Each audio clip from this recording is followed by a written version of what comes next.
Good morning. Welcome to Mantra 108, where we are on, let's see, what is this, our 11th day. Our 11th day of chanting the great 8-syllable Viṣṇu mantra. This mantra facilitates the return of the individual person to greater consciousness, bigger consciousness. And of course, we've been talking through some of the points in the Yoga Sutras throughout this practice. And so today we're going to talk about dukkha. Dukkha is the way Nikolai Bachman is looking at this. Dukkha is suffering. This is what dukkha means, suffering or dis-ease.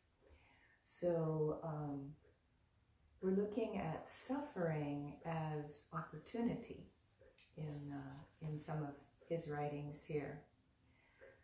Suffering can offer us insight into our deeper patterns and our deeper conditionings. And so this is how we can think of dukkha as opportunity. So I'll read you a little bit from Nikolai Bachman. How we choose to view anything, including something unpleasant, affects our relationship to it. Dukkha literally means bad space.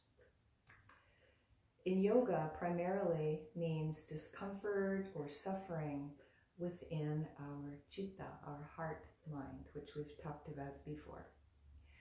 By exercising keen discernment before making a decision or engaging in action, we can minimize or avoid altogether any negativity that may have resulted from choosing differently. When we do experience dukkha, we can try and understand what caused it and how to prevent it from happening again.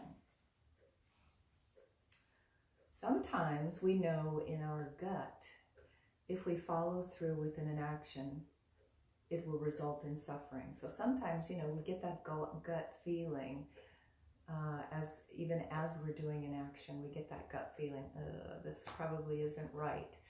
And we know intuitively that it's going to cause us suffering. Yet, we do it anyway when our habitual patterns override our good intentions. So we do have these habitual patterns. They're called samskaras.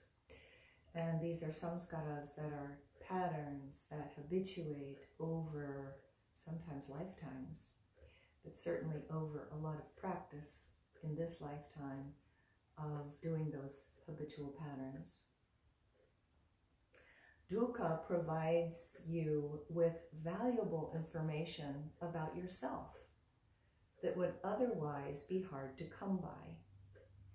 In the midst of a painful experience, the heart mind may be clouded, making it difficult to understand why the situation is happening. Afterward, we can step back and think about why it was painful to us.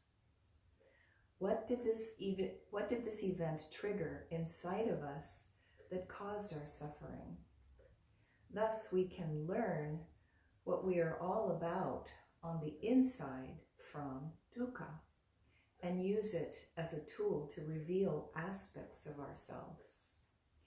So I think that's a really important point to think about, that even if we engage in something that we know might cause us suffering and we do it anyway, that's a lesson for us. Why have we suffered? Why did this event cause us to suffer? What did this event trigger inside of us that caused our suffering?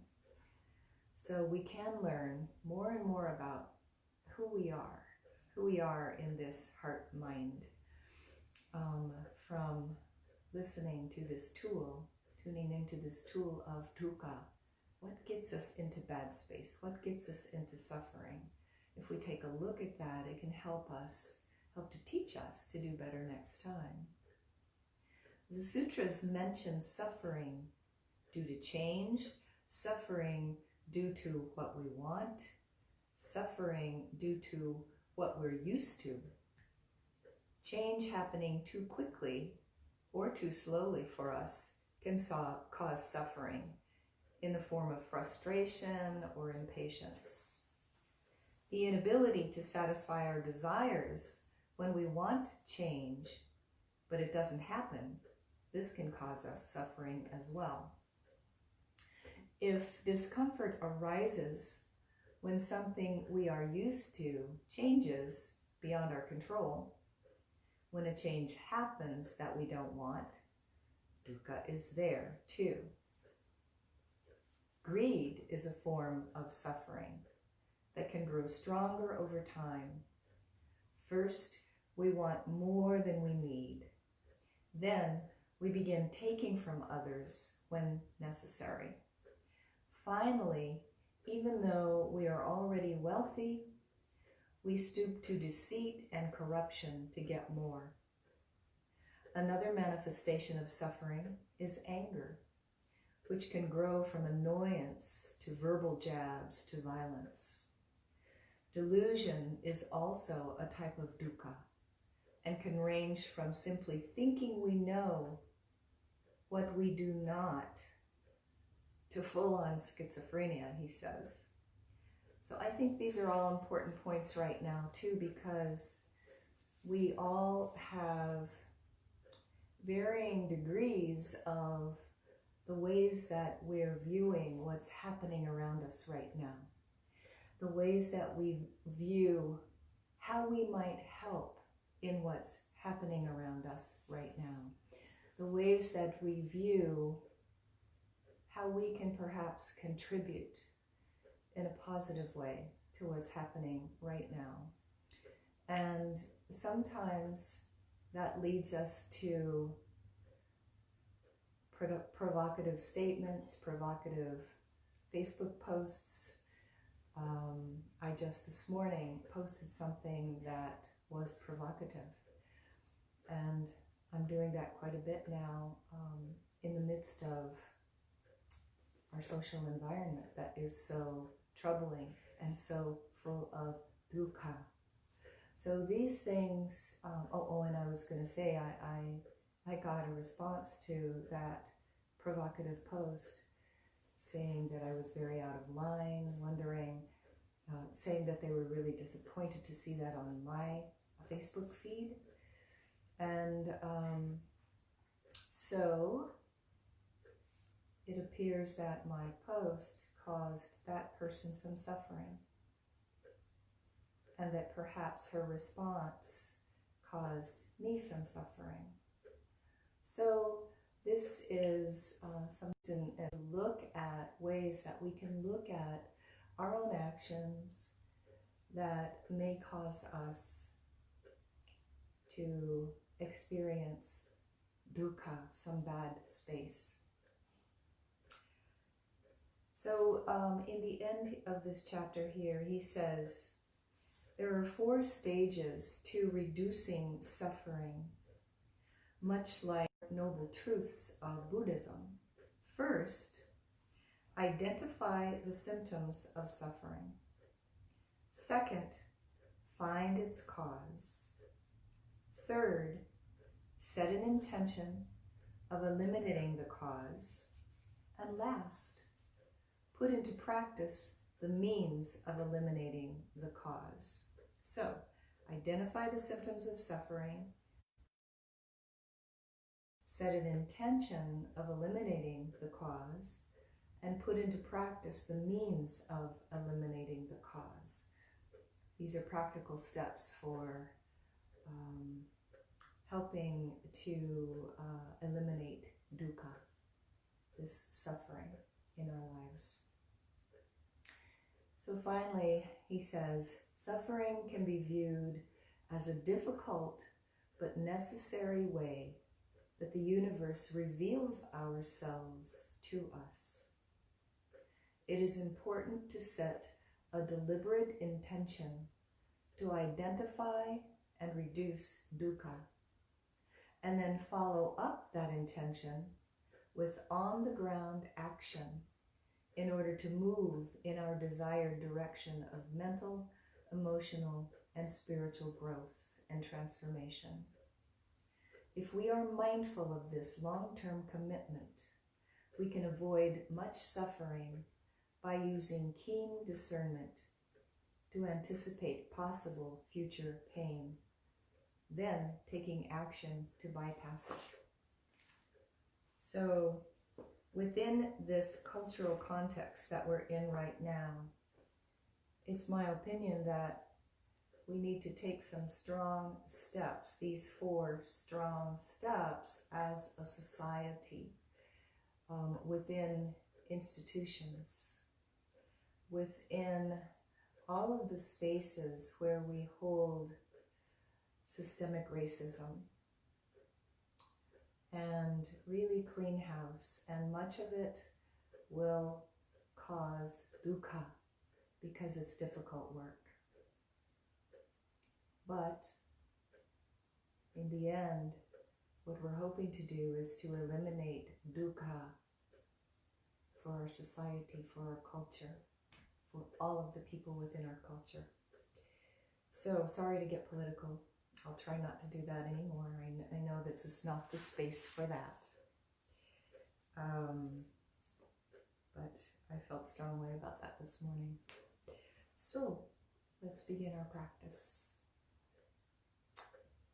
Close your eyes. Let your shoulders drop away from your ears.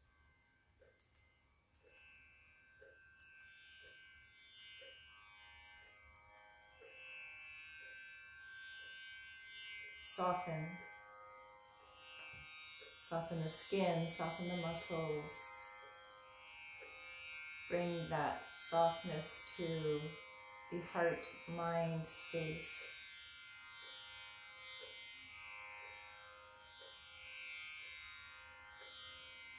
And we'll take an inhale together to begin. Auṁ Namo Nārāyaṇāya. Auṁ Namo Nārāyaṇāya. Auṁ Namo Nārāyaṇāya.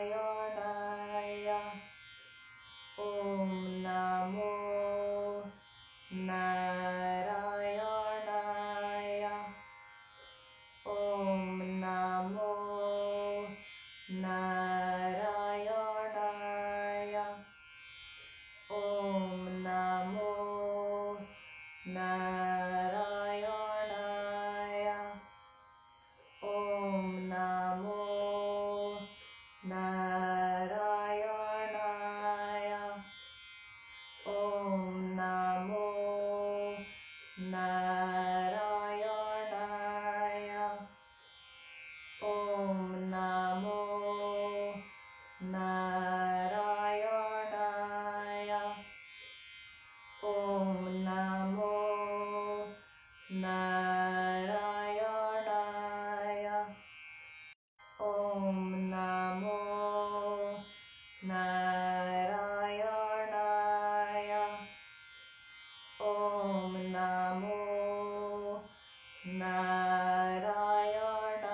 Auṁ Namo Nārāyaṇāya.